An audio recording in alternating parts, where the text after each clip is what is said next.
Escoliose nos pacientes com atrofia muscular espinhal. Meu nome é Lucas Queiroga, eu sou fisioterapeuta e aqui no meu perfil do Instagram já tem um vídeo falando da importância da fisioterapia para os pacientes com AME e o assunto de hoje é a escoliose.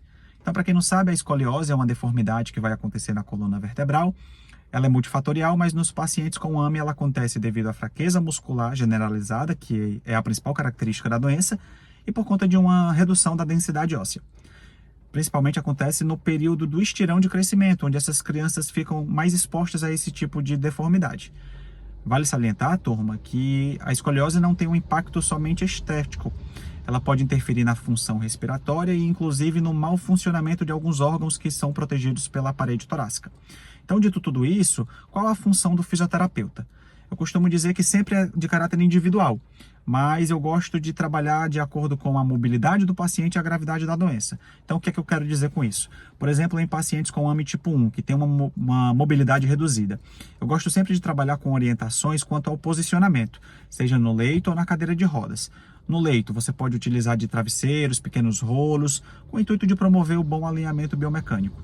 Muito cuidado na hora das mudanças de decúbito, na hora das transferências ou então da higiene desse paciente, porque você precisa garantir o bom alinhamento biomecânico sempre. Na cadeira de rodas, o objetivo é o mesmo. Ela precisa ser bem adaptada e as adaptações elas precisam ser para as individualidades, para as necessidades daquele paciente, porque o alinhamento biomecânico ele muda de paciente para paciente. Então, quando nós temos a possibilidade de trabalhar com pacientes com maior grau de mobilidade, como, por exemplo, pacientes com AME tipo 2 ou AME tipo 3, ou então pacientes AME tipo 1 que mudaram o fenótipo, nós podemos utilizar de transferências posturais, exercício ativo, é claro que respeitando os limites do paciente, a fisiopatologia do paciente, mas nós podemos trabalhar em cima de um fortalecimento da musculatura que estabilize e que envolve o tórax. Hoje nós já temos disponível, inclusive, os coletes ortopédicos que trabalham em cima da escoliose. É claro que em pacientes bem selecionados, tá certo? Mediante a avaliação e prescrição de um fisioterapeuta ou de um ortopedista com expertise na área.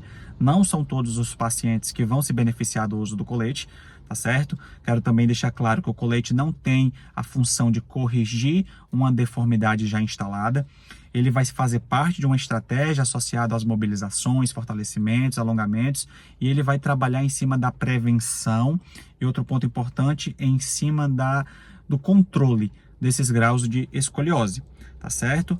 Alguns pacientes, inclusive, já passaram por cirurgias de correção da escoliose. Isso é um procedimento médico, então você precisa conversar com o ortopedista do seu paciente, tá certo? Mas eu sugiro que os cuidados eles sempre comecem o mais cedo possível. Então, se você tem um diagnóstico de um filho, ou então de algum conhecido que tenha o diagnóstico de AME, que você comece os cuidados o quanto antes. Converse com o fisioterapeuta, converse com o médico, porque é um trabalho multidisciplinar, é um trabalho familiar, porque lembre-se que o fisioterapeuta vai ficar uma ou até menos do que isso, né?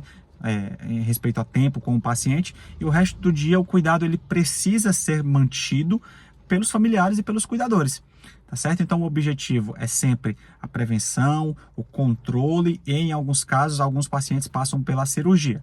O objetivo é evitar porque tem impacto direto na qualidade de vida desses pacientes. Tá certo? Então, se você tem dúvida, eu sugiro que você converse com o fisioterapeuta, com o médico e garanta uma melhor qualidade de vida, tá bom? Então é isso, turma, fica a dica.